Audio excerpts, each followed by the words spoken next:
Within this ancient city once stood the first and second Jewish temples, making Jerusalem the focus of the spiritual longing of all Orthodox Jews.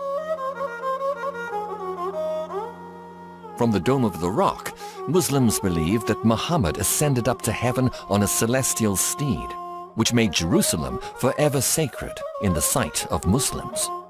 And since many of the events in the life of Jesus happened in Jerusalem, it is hallowed ground for Christians as the birthplace of Christianity.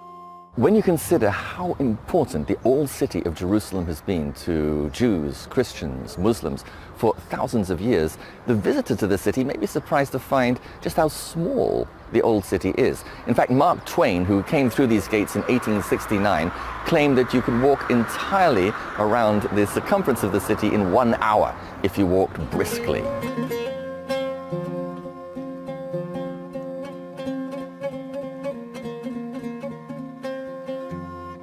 But these walls are less than 500 years old, built by the Turkish ruler Suleiman the Magnificent. During its long history, Jerusalem has been completely destroyed twice and captured 44 times. The walls, gates and buildings have been destroyed and rebuilt many times. This is Damascus Gate, one of Jerusalem's busiest and most ornately decorated gates.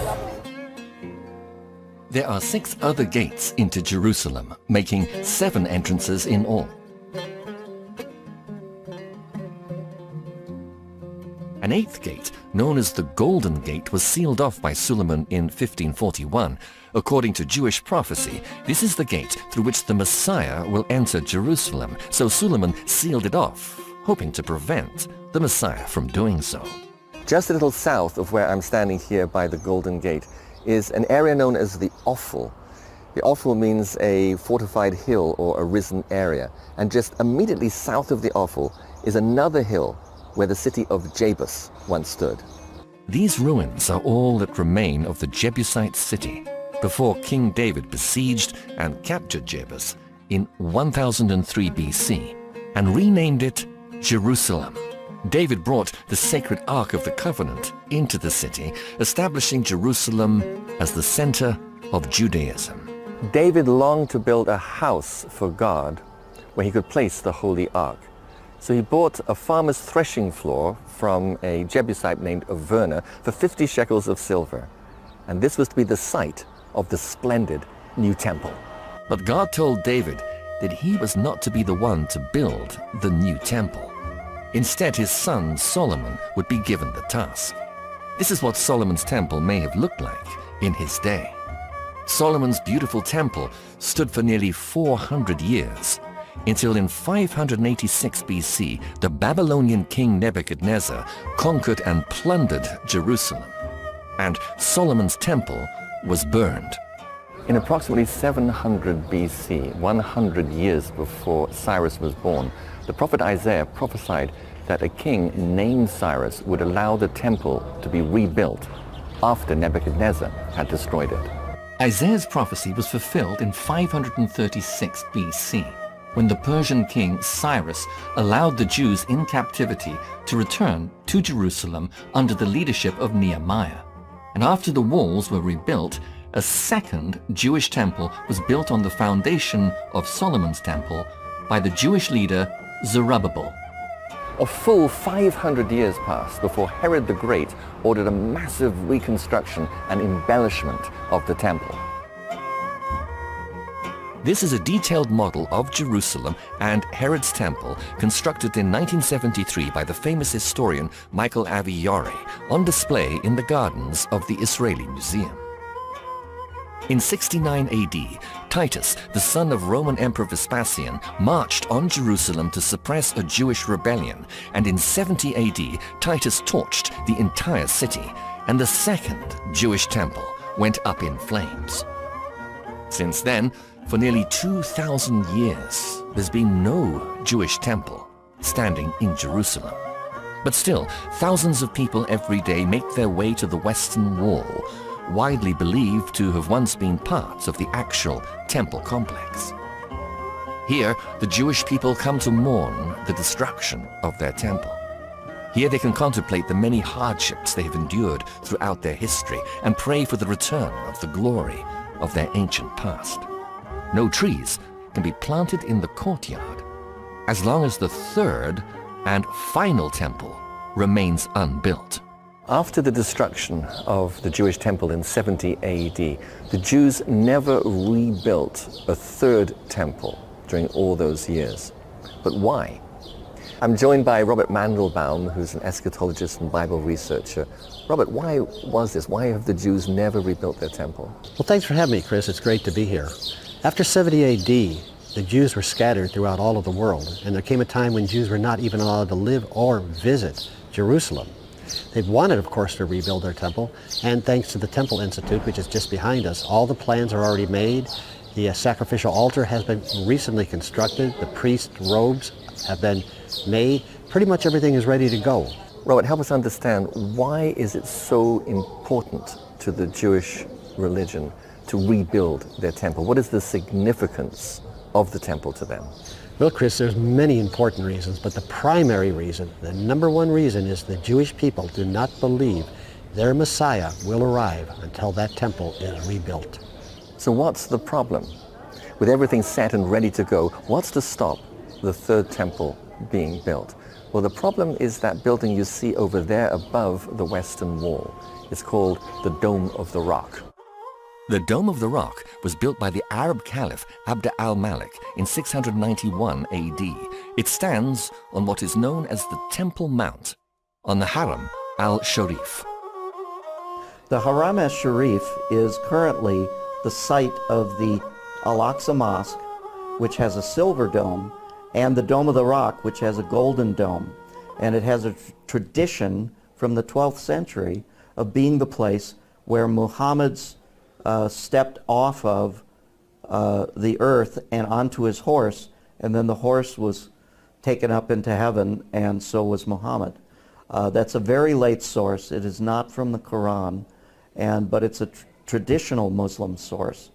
It's the Haram, a lot of people call it the Temple Mount, Dome of the Rock, the Al-Aqsa Mosque. It's this incorporated area that I call the Temple Mount platform that is 36 acres that's up on the Temple Mount area, and it's controlled and managed by the Muslims, and the Jews desperately would love to build their temple there. They believe it's somewhere up on that platform. A lot of people say it's the south or the north, or they're not really sure to where the temple was, but most people will say that is the area of where Solomon's and Herod's temples once rested. But what if the Jewish temples never stood on the Temple Mount where the Dome of the Rock now stands? Robert is one of a number of leading Bible experts and researchers that believe that this is indeed the case. Well, Chris, if you look at 2 Samuel chapter 24 and 2 Chronicles chapter 3, they will show you the exact location of where Solomon's temple was built. The thing that's important to understand is the place that David bought from Arvana, the Jebusite, was a threshing floor. The rock under the Dome of the Rock in no way resembles a threshing floor. It's a rough-hewn rock full of holes and just very uneven, and no farmer would ever use that as a threshing floor. What we're really talking about here is the Bible specifically telling us where the temple was built.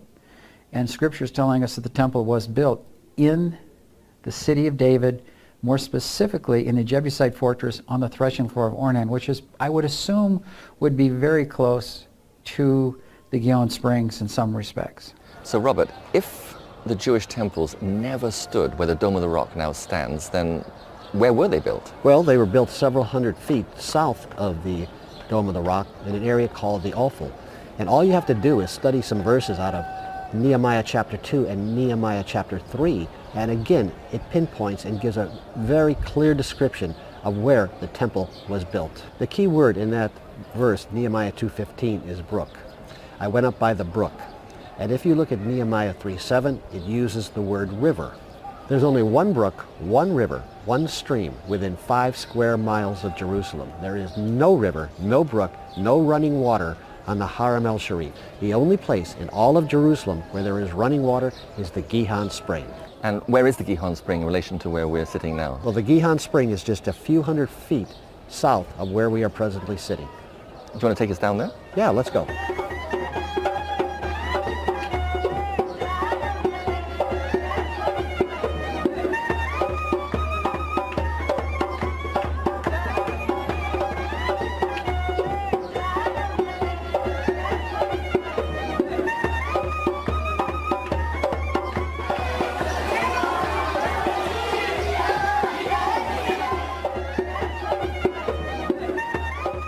We come now down to the Gihon Spring, which flows out of Hezekiah's Tunnel. First of all, tell us about Hezekiah's Tunnel. Well, Hezekiah's Tunnel was, of course, built during the reign of King Hezekiah when Jerusalem was under imminent attack from the Assyrians.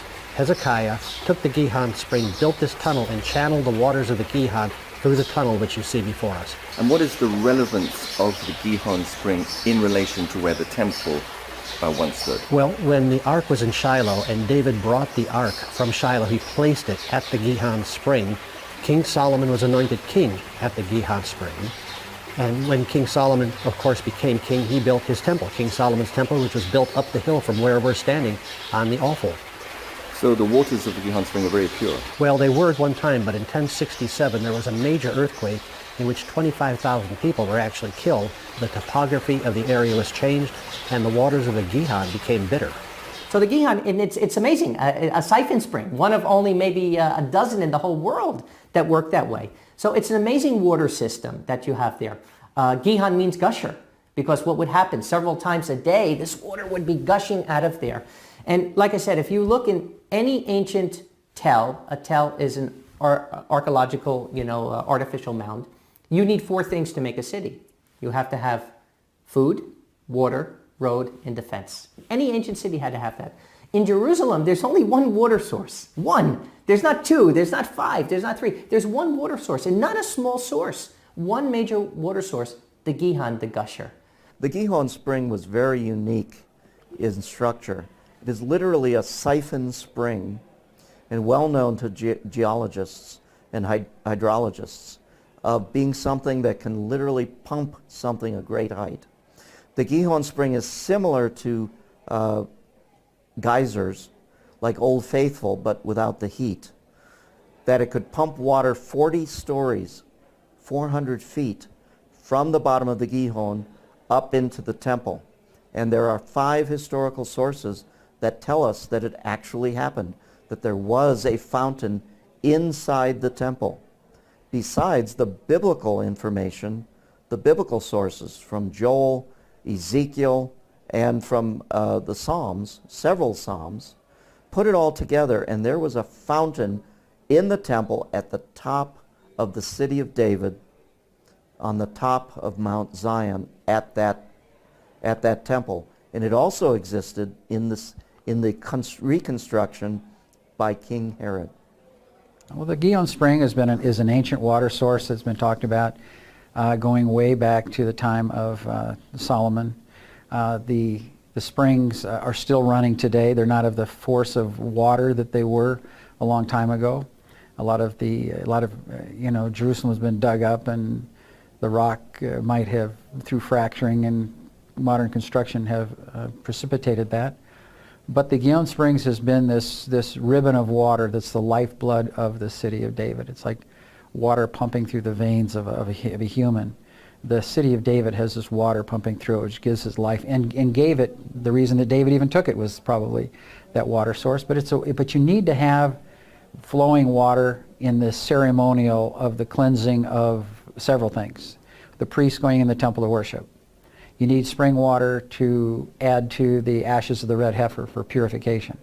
So water is essential, and there's no water on the Temple Mount, the traditional Temple Mount up above. They've uncovered the real pool of Siloam. They just did this in the last couple of years. It's an amazing story how they found it. But what was interesting, I was down there with the archaeologist who actually found it, and he told me that area was an acre big.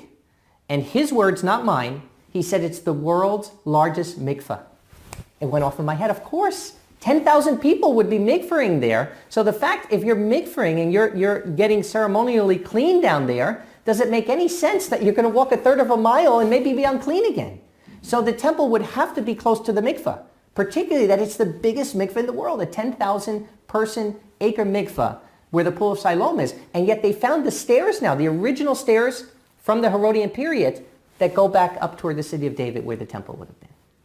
So if the temple stood over the Gihon spring, then how did the buildings up on the Haram al-Sharif, how did they get their water? Well, there's 37 cisterns up there. They're very big. It's not fresh running water, but it's where they collected fresh water that could be used for Titus's 10th Legion. And the Gihon spring actually represents the water flowing from the throne of God in Revelations 22. It flows from under the Holy of Holies, the Ark of the Covenant, and of course the Shekinah glory was between the wings of the two cherubim, which was on the mercy seat.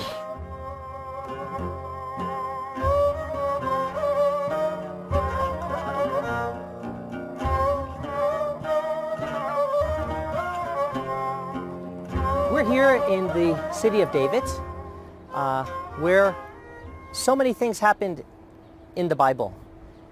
And very interesting that, do you know, just 100 years ago, nobody knew this was Mount Zion. Most people thought up to the north of here was Mount Zion. And it was actually by an accident that they even found out that this was Mount Zion by finding the tunnel that goes into where Hezekiah's tunnel is. So if they could get Mount Zion wrong for all these years, the most important mountain in the Bible, could it be possible that they could possibly get wrong the location of the temple? The historian Josephus actually proves this. Many people will say, oh, Josephus exaggerated. Josephus wasn't true on what he was saying. But when you realize that where we're standing here in the city of David was really where the temple was, and just to the north of me, where the harem is, was actually the Fort Antonia, Josephus' writings not only become reliable, but they become most accurate. Josephus told us that the ridge we're standing on, which would have been the northern tower of the temple, was exactly 600 feet from valley to valley. Here we are standing here. This area we're standing here from valley to valley is exactly 600 feet. Not 610 or 620 or 580, but exactly 600 feet, exactly like Josephus said. But most importantly, in the last 18 years they've been doing digs here. And those digs, at least in my estimation, have proved what Dr. Martin's theory was and what many other people are coming to the conclusion, that the area we're standing in right now in the upper part of the city of David, the Ophel area, was indeed where the temple was.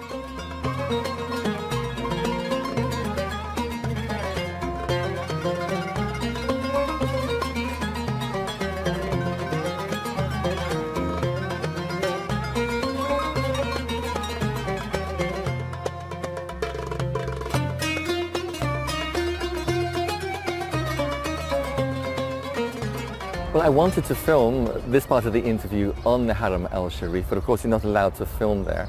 So at a scenic spot by the old city walls. But Robert, I want to ask you, what is the Haram al-Sharif? What does it actually mean? Haram al-Sharif means noble sanctuary. It's where the Dome of the Rock is located, as well as the Al-Aqsa Mosque. It's the third most holy place in the Islamic religion.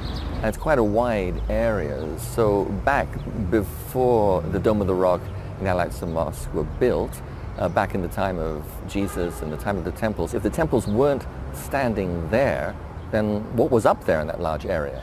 Well, that was Fort Antonia, and that's where Titus housed the 10th Legion, which consisted of 6,000 soldiers and approximately 4,000 support staff. And Dr. Ernest L. Martin, in his book, The Temples that Jerusalem Forgot, goes at this from every single angle and leaves absolutely no doubt whatsoever that that was not the temple area, but Fort Antonia. And this illustration from David Seeloff's website will show you the relationship between the temple and the fort. In fact, there was a causeway connecting the fort to the temple. Well, Robert, what about the Wailing Wall, or the Western Wall, as it's more correctly known? I mean, the Western Wall is venerated by Jews and millions worldwide. Are you telling me that the Western Wall has nothing to do with the Jewish temple? That's correct, Chris. It has absolutely nothing to do with the Jewish temple. The Western Wall is the Western Wall of Fort Antonia. Actually, it's part of the retaining wall with additional stones above the larger, much larger foundational stones up to about 6 levels, 8 levels. It depends where along the structure this is all established. And these stones of the Wailing Wall are actually used and presumed to be the western wall of the temple, but it's not. The Western Wall today, a very interesting thing happened there recently is a man by the name of Eli Shukran, who's the director of archaeology, found a coin underneath the very lowest stone, where the stones reach bedrock under the Western Wailing Wall. And a lot of people have been arguing how old this was. Well, kind of it was settled because Eli Shukran dug underneath and found underneath the lowest stone that reaches bedrock, he found a coin of Valerius Gratus, who was the prefect of Rome under Tiberius Caesar. The coin dated to 20 AD. Very interesting because Herod died in 4 BC. So 24 years after Herod's death, we have this wall being built attributed to Herod, which poses a lot of very interesting questions as to who really built this wall and why did they build it. Omar and his family have owned the old city of Jerusalem's most famous antique jewelry shop for 9 generations dating back 388 years. His shop has a dazzling variety of antiques and coins that have been unearthed in numerous excavations in Jerusalem over the years, including from the supposed Temple Mount area. I asked Omar if any artifacts or other evidence had ever been found that proved the Jewish temples stood there. Actually, regardless of the excavation that started after the war from 1967, and we know and everybody knows through the experts that they brought and from all over the world, the historians, and through pretty much like digging in every spot, in every centimeters, they flip everything, even each inch was digged, they couldn't find any evidence that the Temple Mount is beneath the Haram Sharif, or what they call the Temple Mount now. And that's a fact, everybody knows that, I think that all those stones that are up there today that you see on the Haram or from a Roman fortress, of course there's been a lot of additions since then of people that have come in and conquered, moved around, but basically a lot of those, I think most of them were generally part of a Roman fort called Fortress Antonia, named after Mark Antony. It housed the 10th Roman legions, which was about 6,000 soldiers and about 4,000 support personnel. It would have been like a city up there. Josephus, in fact, describes it as being the size of several cities. But we see the Roman forts. We don't see a couple of pup tents and a bunch of people walking around with spears and shields. It was a machine. They had roads, they had bakeries, they had brothels, they had courtrooms, they had barracks, it was like a city, and today we've never found any remnants of where the Roman fort was. And of course the fort would have been quite large, and I think archaeology would have revealed something by now if it was located somewhere other than on the Temple Mount. Another reason the harem couldn't be the temple is when we look at the historical records. Let's go to Josephus. Josephus clearly said that the city was so raised that you would never even know a city stood there. And we see it when we go in ancient Jerusalem. You see that everything was destroyed from that time period. In the New Testament, Yeshua said the same thing. He said not one stone would be upon another. And there, in what they're calling the Temple Mount, the harem, you have 10,000 Herodian stones, 10,000. So not only do you have 10,000 stones that aren't supposed to be there, but if that's the temple and not the Fort Antonia, the stones should not be Herodian stones at the base, they should be Solomitic stones. So that fact alone, that there's no Solomitic stones, but they did find the Solomitic stones in the city of David, and they did find the tower that Nehemiah built. They found it there. They have the archaeological evidence of the oil lamps and the pottery from the Persian era from that time. Clearly shows that the temple had to be in the city of David and not in the harem. Antonia, which we believe is the Harem Sharif, or the Harem Sharif was the remnants of Fort Antonia, encompasses an area of 36 acres. And basically it is the size of a typical Roman fortress, according to schematics and even remnants of other permanent Roman fortresses all over Europe, in Germany, and other places, even in Africa. The fort that was built by King Herod of Israel is typical of a Roman fortification built to their specifications of that time period.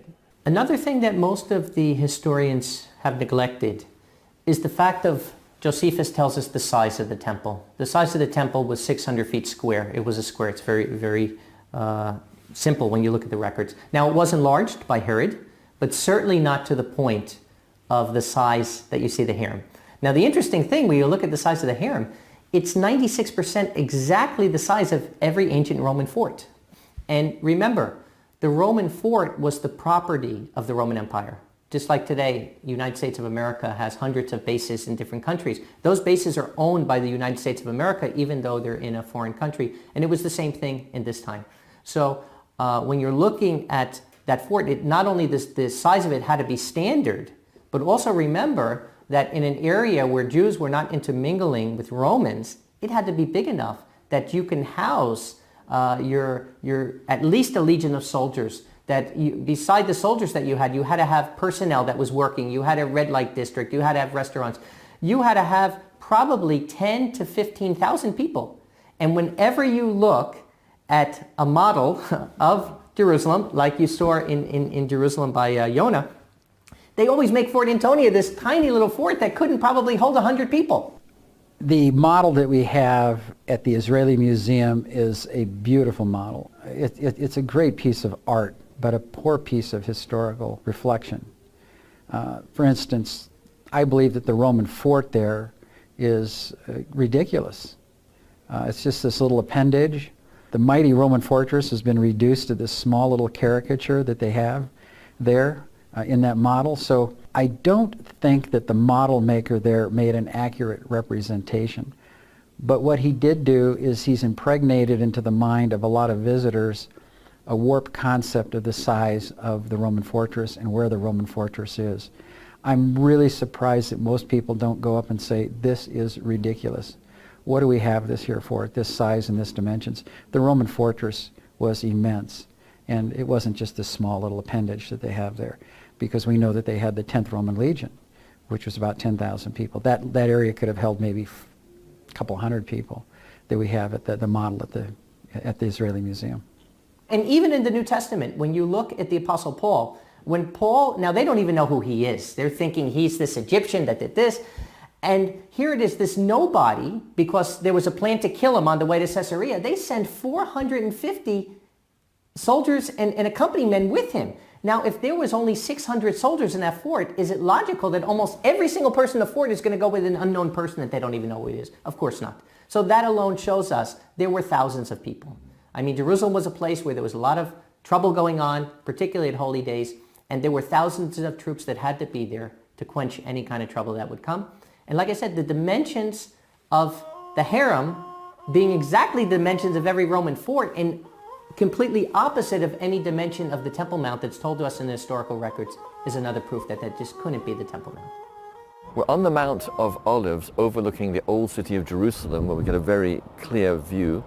Robert, tell us, how was the city of Jerusalem different 2,000 years ago than what we see here today? Well, of course, Chris, the Dome of the Rock would not have been there. And what you're looking at was never the old city of Jerusalem. Those walls represent Fort Antonia, where Titus housed the 10th Legion, which eventually destroyed all of Jerusalem, and the temple itself. Where I'm pointing right here, where that clump of trees are, which today is called the City of Zion, which is on top of a mound called the Ophel, that is actually where the original temple once stood. And just to the south of that, and I mean just meters south, was the City of David, also known as the Citadel. And the entire city of Jerusalem, with the temple, stood in that area right there. The reason we know that it's there is because Josephus, the Jewish historian, who lived in Jerusalem, and he was there and present at the destruction of Jerusalem, and he saw it in a destroyed condition afterwards, and he was given the Jewish records of King Herod as to the construction of Fort Antonia, and he was given the Roman records in regard to the Jewish wars, who did what when and who destroyed what, and how the war progressed. Josephus was a first century historian. He was Jewish, commander that was conscripted to be sort of a historian of sorts. His writing is impeccably accurate. People say, oh, he's so great of a historian, except when he's talking about the temple. And then he just seems to have this weird perception of history. No, he had a perfect perception of history. He knew where the temple was. He knew it was destroyed down the very foundations. So historians say, well, he was great up until he talked about the temple. But no, he was right about the temple. We have been wrong. So I think we should follow the first century eyewitness as opposed to a 21st century guessing observant person. He's an excellent, terrific source for the information that that piece of land is Fortress Antonia, because nothing suits that description that Josephus gives us. He says it was larger than the temple. He says it was more massive, bulky, the greater fortifications than the temple.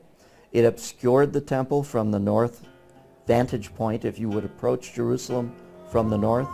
And everything fits Fortress Antonia being that structure of the Haram Sharif. Nothing else fits.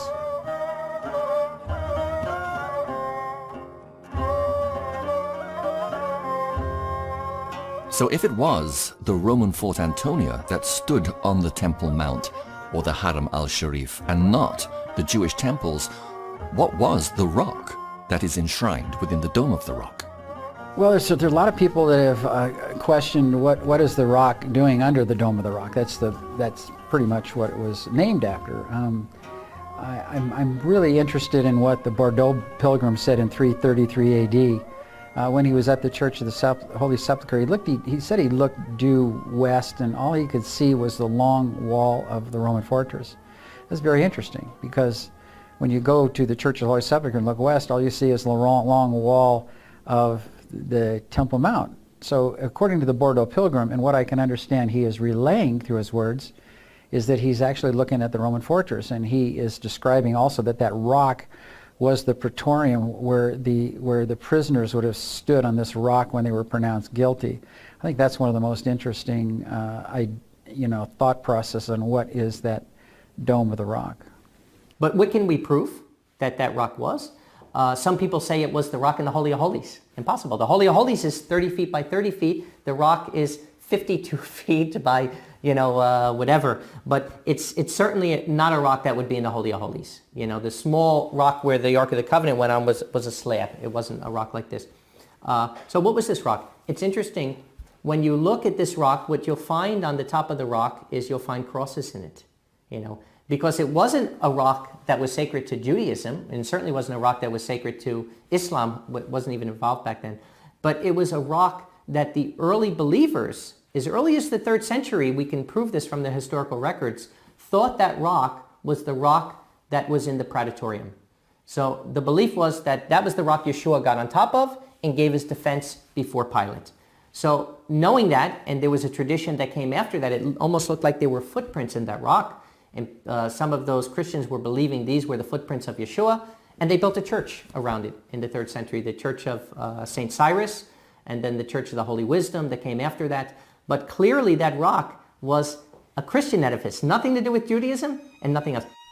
In 70 AD, the Romans decided to put a final end to Jewish rebellion, and Titus, the son of Roman Emperor Vespasian, marched on Jerusalem with 65,000 men and torched the entire city and the temple. Pretty much was eradicated. Eleazar in 73, who was the general of Masada, said that everything was with utter destruction, except for that of the camp of the Romans, which is the Roman fort. So everything was destroyed. So I think that when you talk about in 70 AD what was destroyed, I think the temple was destroyed to the very foundations. Josephus said that you wouldn't even know that there was a city there where the temple stood in 70 AD, thus fulfilling the prophecy of Jesus in Matthew 24, when he said that all the stones, every stone, utterly, completely, and totally down to the very foundations would be destroyed. So I think we have a fulfillment of prophecy if we correctly identify where the correct location of the temple is located. Fort Antonia remained on the Haram Sharif under different names.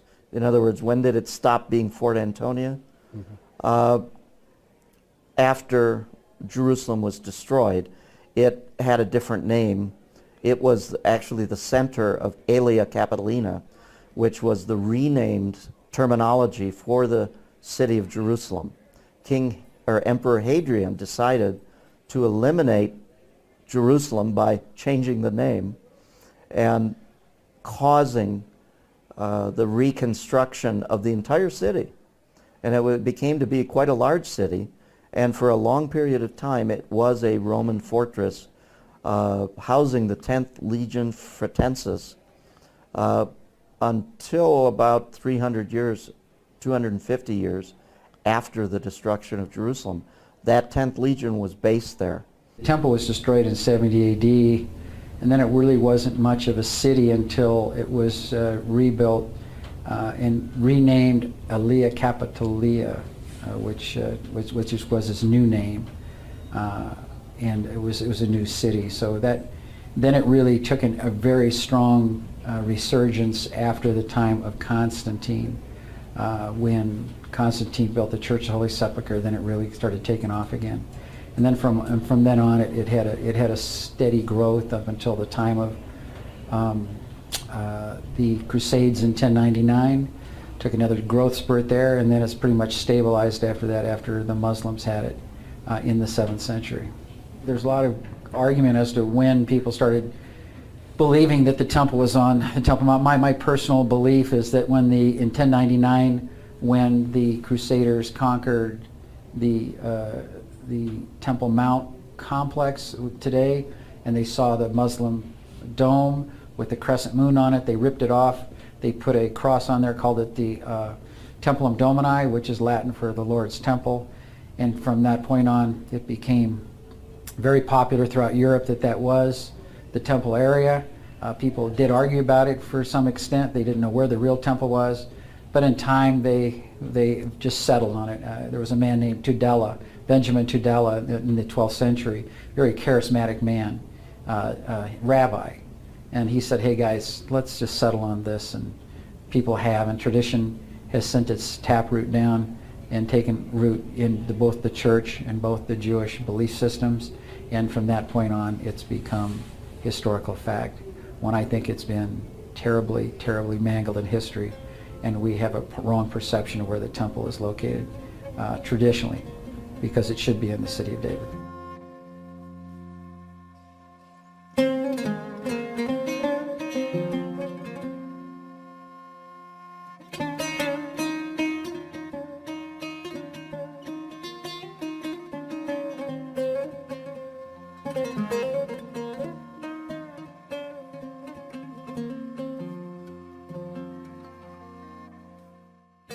Well, from where we are on the Mount of Olives, we can see behind us the graves of thousands of Jews who wanted to be buried here.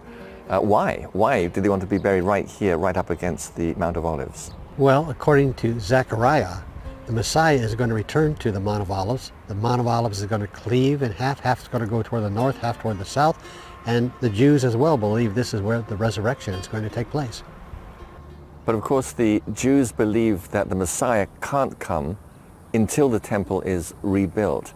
So if it could be shown that the temple never stood where the Dome of the Rock now stands, but stood somewhere else, then that would solve the problem. It would, Chris, because that temple right there, the Dome of the Rock, is the most contested piece of real estate in the entire world. It could be a trigger for World War III. And if it could be proved, and not only proved, but accepted, that temple stood on the offal south of Fort Antonia, it could bring about some type of a peace covenant. What do you mean by a peace covenant? The Jewish prophet Daniel in Daniel chapter 9 prophesied that there would be a world leader that would arise and would confirm some type of a covenant that would bring some measure of tranquility to the Middle East. Even now, as wars are raging in Yemen, Libya, Syria, Iraq, Saudi Arabia is involved, this would bring about some measure of peace to this situation, and it would then also allow the Jews to rebuild their temple and begin their animal sacrifice once again. Now I want to underline that the rebuilding of the Jewish temple is a very important milestone in the sequence of end-time events. And there can be many interpretations of Bible prophecy, who the Antichrist is, when he's going to come, even whether we're living in the end times at all. But when the Jewish temple is rebuilt, then we know for sure that we're in the last 7 years. And we lock in to a very definite sequence of events as foretold in the books of Daniel, Revelation, and many other prophetic passages in the Bible. Yes, the temple's very significant in end-time Bible prophecy. It's where the Antichrist finally declares that he is God, tries to bring about the end of the worship of the true God. It's also where he places what is known as the abomination of desolation, spoken of by Daniel the prophet and quoted by Jesus in Matthew 24. This abomination of desolation, or the image of the beast, as John calls him in the book of Revelation, do we know what it is, or what it's likely to be? Well, there are those who have speculated, and rightly so, that it could be some type of supercomputer combined with what the transhumanists are now pushing forward, as well as changes in the genome system. Science is putting it all together.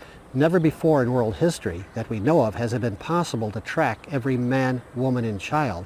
But the Bible does talk in Revelation 13 about the mark of the beast, the famous 666. And somehow this abomination of desolation, it is what is going to be able to put that into practice and try and force people and cause people to take the mark of the beast, that no man may be able to buy or sell, save he that had the mark or the name of the beast or the number of his name. It all comes down to economics, Chris. If you don't have it, you can't buy and you can't sell. But none of this can happen until the third Jewish temple is built. This is an artist's conception of how the temple would look built on the Haram al-Sharif. Already, the Jewish Sanhedrin has appointed the high priest, and everything has been prepared for the ritual of daily sacrifice to resume after almost 2,000 years. And if the Jewish people could accept the overwhelming evidence that the temples never stood on the Haram al-Sharif or the Temple Mount, then construction of the coming temple could begin immediately. But will it? Or is tradition too strong? I think traditions are too strong until an event occurs which makes people really look at the facts. So until that time, I think we're going to have tradition is going to be stronger than historical fact. But tradition can change, but it takes a wrecking ball event to make that change in paradigm. Because like I said, that spirit of tradition overrides the truth. So that's what we're dealing with down there. And that's what I say. What I say is, look, there is enough evidence that I could prove to anybody that the temple was in the city of David and it wasn't on the Hiram. If I'm wrong, prove me wrong. Let's start dialogue. You know, if somebody can start a dialogue, and I've been looking for it for 15 years. You know, I'm not an argumentative person. I'll sit down, I'll listen to what has to be said. Prove me wrong. You know, prove Dr. Martin wrong. And yet up to this point, the problem isn't that they can't prove us wrong. The problem is they don't even want to start a dialogue. In this film, you've heard the opinions of a growing number of archaeologists, historians, and academics who are convinced that the first and second Jewish temples never stood on the Temple Mount or the Haram al-Sharif. If they're right, then there's nothing to stop the third Jewish temple being built immediately in the city of David on the southeast ridge of Jerusalem. One thing is certain. According to Bible prophecy, the temple will be rebuilt. And both Jews and Christians are looking forward to that.